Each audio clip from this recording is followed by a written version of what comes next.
Olá, sejam muito bem-vindos ao primeiro Ligado na Universidade de 2020. E neste programa que abre a temporada, vamos fazer um balanço e falar sobre as expectativas da FOB e também do Centrinho. A gestão dos professores Carlos Ferreira dos Santos e Guilherme Jansson à frente da Faculdade de Odontologia de Bauru, a FOB da USP chega exatamente à sua metade. E em 2019, o professor Carlos assumiu também a superintendência do Hospital de Reabilitação de Anomalias Craniofaciais, o HRAC Centrinho. Diante desse contexto, quais são as expectativas para as duas unidades a partir de agora?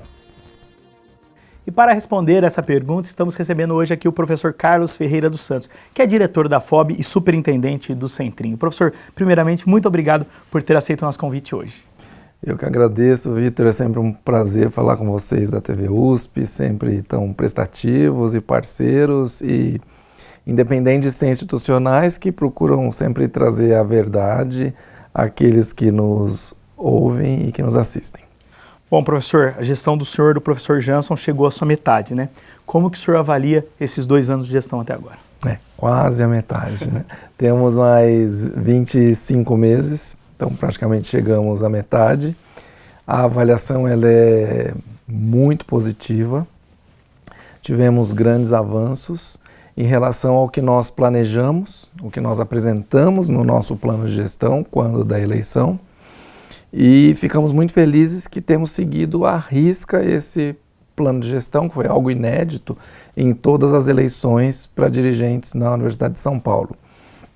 Então, os avanços nós podemos perceber em todos os níveis, né? Tanto no ensino, quanto na pesquisa, quanto na extensão e mesmo em questão de gestão administrativa. Então, eu digo que estamos muito felizes, posso falar por ele, porque ele me autorizou, e porque seguimos, de fato, fielmente o nosso plano de gestão. Como vem sendo essa parceria com o professor Jansson? Professor, no final do ano passado a gente teve aquela grata surpresa, né, dele ser considerado o segundo mais influente em sua área na ortodontia, né? Então isso mostra um pouco o gabarito do professor Jansson. Mas como vem sendo essa parceria na gestão com ele? Sobre a competência do professor Guilherme Jansson como professor pesquisador, eu não tinha nenhuma dúvida, né? Tanto que se vocês reportarem o meu discurso de posse em 5 de abril de 2018, eu dizia que ele tem tapete vermelho em qualquer lugar do mundo dentro da especialidade dele. Então ele é um grande nome da odontologia mundial, especificamente na ortodontia, sem dúvida alguma. A parceria ela tem sido assim, espetacular. Eu já estive no papel dele, né, de vice-diretor e superintendente substituto, e é um papel difícil de você exercer, porque você obviamente tem voz, você tem que participar, mas você tem um superior, então essa parceria ela precisa ser muito harmoniosa, porque entre nós, né, não há nenhum tipo de segredo, não há assunto sobre o qual ele não tenha conhecimento da gestão da FOB e do HRAC, então nós dividimos, né, de forma muito tranquila. A parceria tem sido muito eficaz, também porque nós decidimos instituir para tarefas específicas comissões temporárias. E se vocês verificarem a grande parte das comissões que eu instituí como diretor, elas têm o professor Guilherme como presidente. Então isso faz com que o vice ele tenha mais poder ainda outorgado pelo diretor para tarefas específicas. Então a parceria ela tem sido realmente muito boa e apesar de sermos pessoas absolutamente diferentes, né, nós temos algumas coisas em comum, como eu disse, né? Nós somos muito organizados, talvez pela educação que ele teve no Canadá e nos Estados Unidos e eu nos Estados Unidos. Nós somos muito corajosos. E nós amamos a FOB. E como diz ele, nós temos uma quarta característica em comum, que nós dois gostamos de café coado e colocado na garrafa térmica. Então a parceria vem dando muito certo, né, muito tranquila, assim, eu fico muito tranquilo. Estive 30 dias agora ausente, 15 de recesso e 15 de férias, e ele não me fez contato em nenhum dia. Então isso significa que ele está seguro, ele sabe os rumos da FOB e do HRAC e ele pode tomar todas as decisões na minha ausência. Professor, não sei se foi impressão minha, mas eu achei que 2019 foi um ano melhor que o anterior financeiramente para a faculdade. Isso foi mesmo, professor? Para a USP como um todo, na verdade, né? Vitor, talvez por uma organização do primeiro ano do mandato, essa sensação possa ter sido passada para a comunidade. Nós fizemos algumas mudanças estruturantes no que diz respeito à gestão financeira. O nosso assistente financeiro, o Anderson Pini, teve uma participação importante junto com a equipe dele, com ideias que eles trouxeram para a diretoria e que o professor Guilherme e eu acatamos, e que surtiram efeitos muito importantes. Tais como licitações mais volumosas, para que nós atraíssemos mais empresas participantes, para que houvesse maior concorrência e com isso nós tivemos mais economia. Então, na verdade, o montante ele não mudou. O que mudou foi uma maior quantia resultante de economias que nós fizemos em função de licitações grandes. As licitações, elas são um processo burocrático, que podem tomar um pouco mais de tempo, mas elas protegem a instituição e protegem o gestor.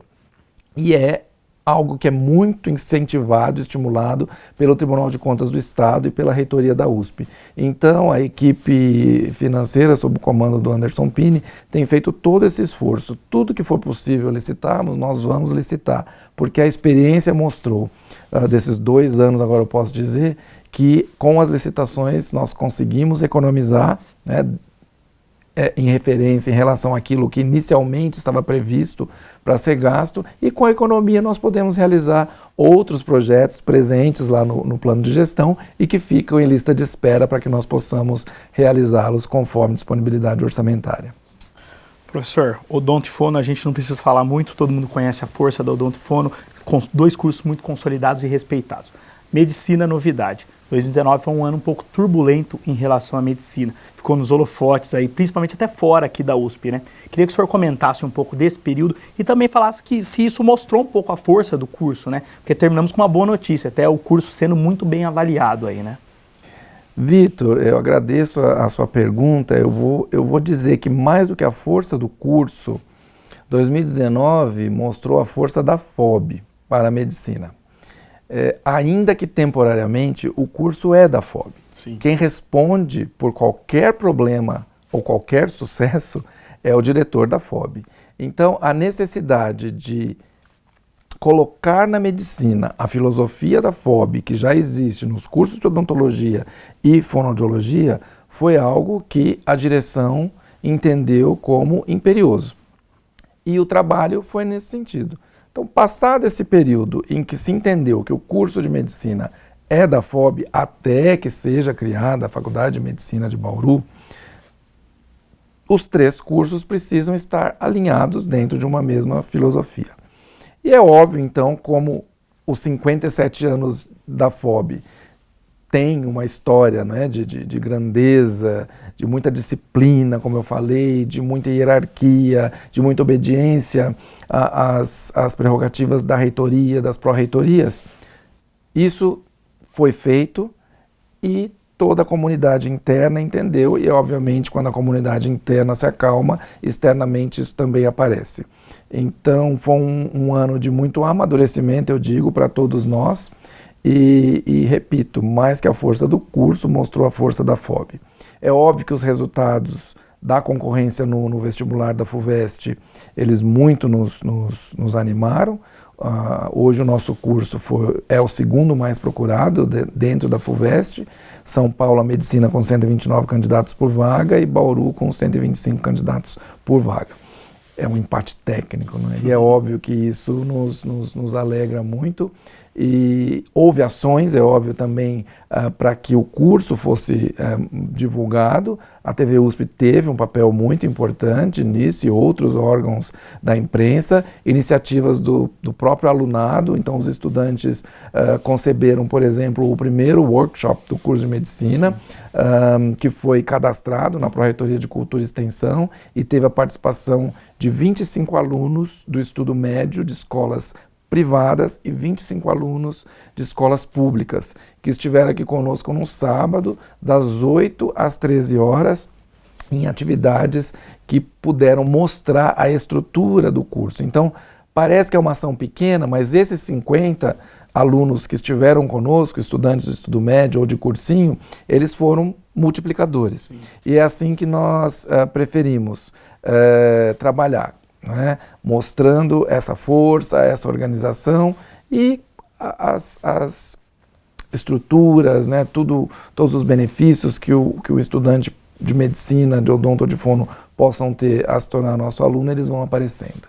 Professor, para a gente encerrar esse bloco, como que está a contratação de novos professores? Olha, nós tivemos 7 professores contratados no fim do ano, em concursos que tiveram ampla divulgação, muita concorrência. Eu acho que isso é importante dizer, que todos os concursos eles têm mais candidatos do que o número de vagas. E agora nós temos mais 7 vagas em disputa em concursos cujos editais estão publicados e o prazo expira brevemente. A nossa previsão é de que até março esses professores já estejam contratados, de forma que específicos para o curso de medicina nós vamos ter 20 profissionais, 20 professores, mais os professores do Departamento de Ciências Biológicas, a qual eu pertenço, alguns do Departamento de Fonoaudiologia, professores convidados de outras unidades da USP, como o nosso coordenador, o professor Luiz Fernando Silva, preceptores que já estão atuando em hospitais, porque os nossos alunos já foram para os hospitais no segundo ano, por meio de um convênio que nós estabelecemos com a FAMESP, que é a fundação que faz a gestão dos hospitais aqui de Bauru.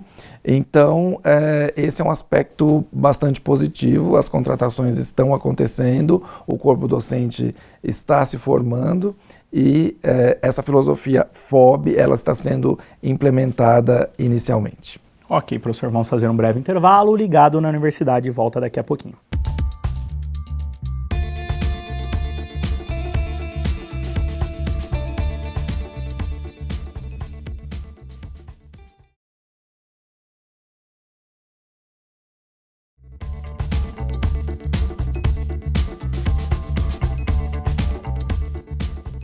Estamos de volta com o Ligado na Universidade, recebendo aqui hoje o professor Carlos Ferreira dos Santos, que é diretor da FOB e superintendente do Centrinho. Professor, vamos falar um pouco do hospital agora.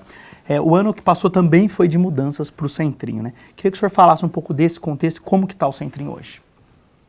Sim, o diretor da FOB, por força de regimento, estatutos, ele é o presidente do Conselho Deliberativo do AGRAC e a reitoria achou por bem que, assim como aconteceu com a professora Maria Aparecida Machado, que eu também acumulasse, além da direção da FOB, a superintendência do AGRAC. Isso foi no ano passado mesmo? 2019, isso, né? Foi em junho do ano passado, exatamente. Bom, eu já era o superintendente substituto, então, de uma certa forma, houve uma naturalidade, não é, nessa assunção dessa nova função de confiança da reitoria, até porque é uma designação pro tempore. E fizemos, né, um complemento do diagnóstico que já tínhamos, fizemos algumas mudanças estruturais em algumas chefias e colocamos, não é, para essas chefias que há necessidade, não é, de realmente concretizarmos o lado acadêmico do AGRAC, não pela pós-graduação, que já é muito forte. A pós-graduação do AGRAC é um programa de mestrado e doutorado único no mundo em ciência da reabilitação, com essa especialização em fissuras e anomalias craniofaciais, mas nós precisamos realmente colocar a graduação dentro do AGRAC. Então, todo o trabalho da gestão tem sido feito nesse sentido. Outro aspecto importante foi a concretização de algo que nós começamos lá em 2016 com a professora Maria Aparecida, que é a regulação da entrada de pacientes no AGRAC. Passou a ser pela CROSS, né? Exatamente, passou a ser pela Central de Regulação de Ofertas de Serviços em Saúde, ou seja, passou a ser via Secretaria do Estado da Saúde. Então, eu agradeço também essa sua pergunta, porque me ajuda a esclarecer as pessoas que o HRAC continua a receber pacientes de outros hospitais e de outras regiões do estado de São Paulo que não sejam exclusivos aqui da região de Bauru. Tudo isso é feito com uma permissão, com uma autorização da Secretaria da Saúde. E é óbvio que numa fase de transição em que nós estamos, em que a CROSS ainda não consegue captar toda essa demanda, porque são necessários ajustes internos dentro da Secretaria do Estado da Saúde, nós temos uma autorização da diretora do Departamento Regional de Saúde 6, a doutora Doroti, de que nesse momento de transição nós vamos continuar com as nossas filas e a CROSS também de forma concomitante. Então tudo isso é oficial, nós temos documentos e os pacientes estão chegando e estão sendo tratados da melhor forma possível com 52 anos de filosofia que o HRAC desenvolveu dentro da excelência e tratamento humanizado. Professor, e em relação ao Hospital das Clínicas, como está o andamento? O Hospital das Clínicas ele foi criado por um decreto do governador do estado de São Paulo em julho de 2018. Na época Alckmin, né? Na verdade ele estava licenciado e foi então o vice-governador em exercício que assumiu e em 6 de julho de 2018 assinou esse decreto de criação do Hospital de Clínicas de Bauru. Dentro desse decreto há 2 aspectos muito importantes a serem destacados.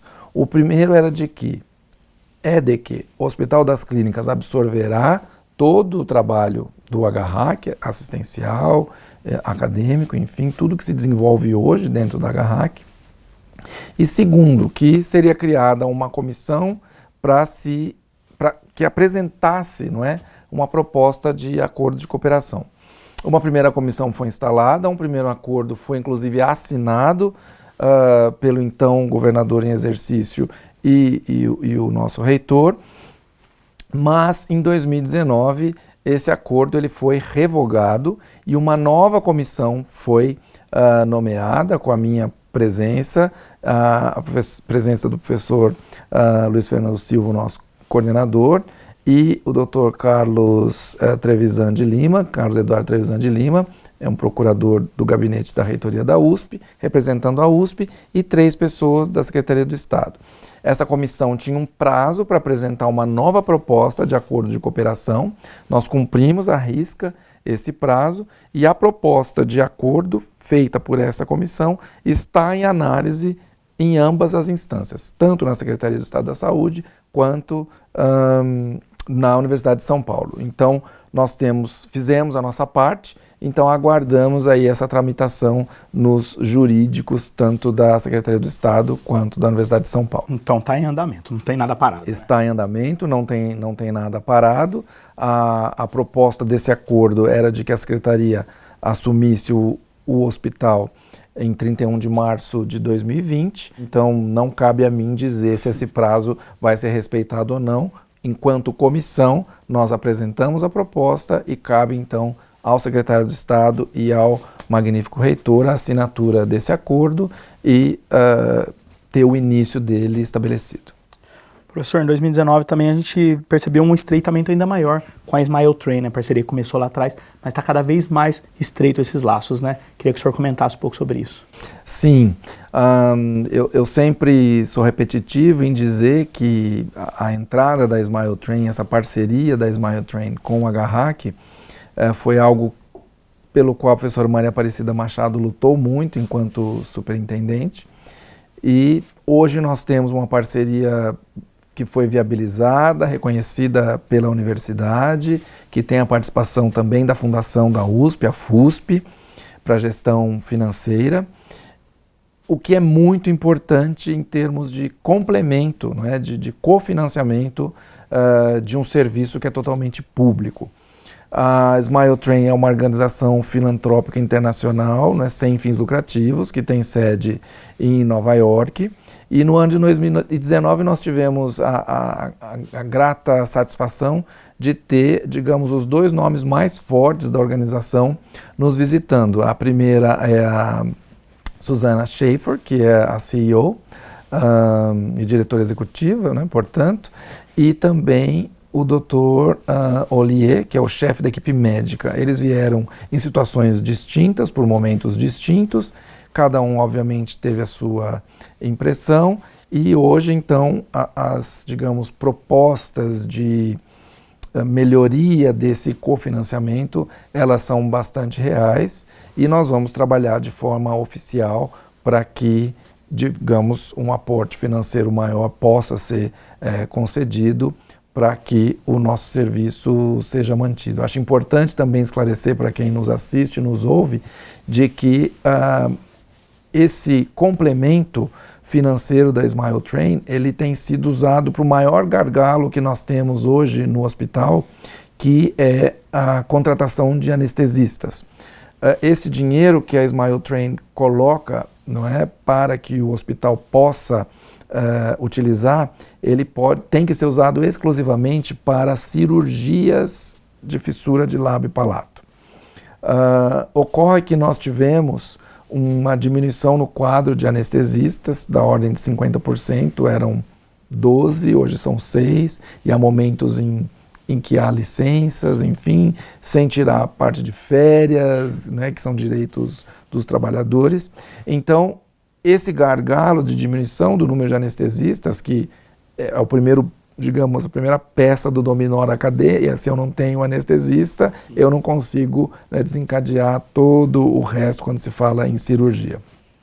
Então esse aporte da Smile Train, ele tem sido utilizado de forma significativa com esse objetivo para a contratação de anestesistas, inicialmente como pessoas físicas e agora também como pessoa jurídica, tudo dentro de uma legalidade, com uma participação importantíssima da FUSP para nos ajudar nessa questão. Ok, professor, vamos fazer mais um breve intervalo. Ligado na Universidade volta já já.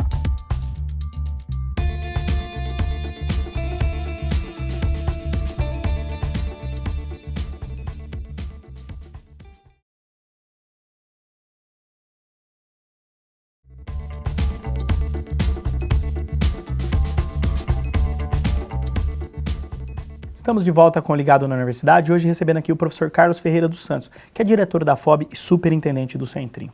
Professor, recentemente uma liminar do STF igualou o teto dos pesquisadores e docentes das universidades federais e estaduais. O nosso reitor até se manifestou elogiando essa medida por segurar o cérebro, se eu não me engano, ele usou essa expressão, dentro das universidades estaduais, dentro da USP, por exemplo.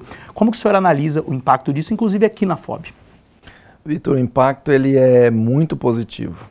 De fato, o nosso reitor ele tem absoluta razão em afirmar que essa decisão ela evita a fuga de cérebros. É muito simples, é uma questão de até sobrevivência, não é? Se eu tenho um jovem doutor que pode prestar um concurso numa universidade federal, onde o teto é 39 mil, ou na Universidade de São Paulo, Unesp ou Unicamp, onde o teto é 21, 23 mil reais, é óbvio que esse jovem ele vai preferir ir para uma universidade federal. Isso sem falar nas propostas do exterior que muitos desses jovens recebem, que nós recebemos. Então, é óbvio que uma medida como essa, ela, primeiro, faz justiça, né? Precisa se entender que essa medida ela não significa, não é um aumento, na verdade é uma equiparação, porque são funções absolutamente idênticas.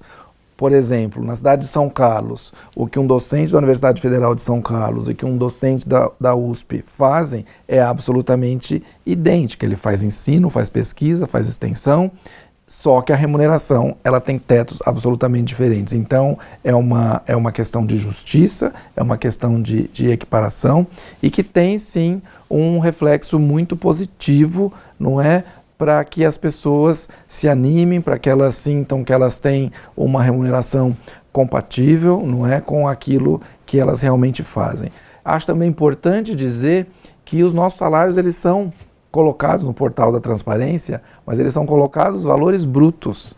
não é? A população precisa conhecer o nosso rendimento líquido, que é muito longe daquilo que é divulgado no portal da transparência. Então, nós não somos marajás, nós somos trabalhadores que acordamos todos os dias, que assumimos as nossas responsabilidades nos nossos postos e fazemos, não é, o ensino, a pesquisa e extensão no estado de São Paulo, por meio das ações da Universidade de São Paulo, serem bastante significativas para o nosso estado e para o nosso país. Professor, quais as perspectivas do senhor para 2020, tanto para a FOB quanto para o Centrinho, diante de todo esse contexto? Olha, as expectativas, elas são as melhores possíveis, Vitor. Eu acredito que nós tivemos muitos avanços na graduação e na pós-graduação, principalmente nas questões de internacionalização. Em 2019, nós conseguimos, com recursos da FOB, manter a ida de 3 alunos de graduação, um da Odonto, um da Fono e um da Medicina, para uma universidade conveniada. No caso, o ano passado a escolhida foi a Universidade da Carolina do Norte, em Chapel Hill. Então tivemos um processo seletivo absolutamente transparente e esses 3 jovens estiveram lá, né, por um período curto, mas com financiamento de passagens aéreas e ajuda de custo totalmente com verbas nossas internas. Nós tivemos uma celebração de um acordo inédito de duplo diploma na odontologia com a Universidade do Porto.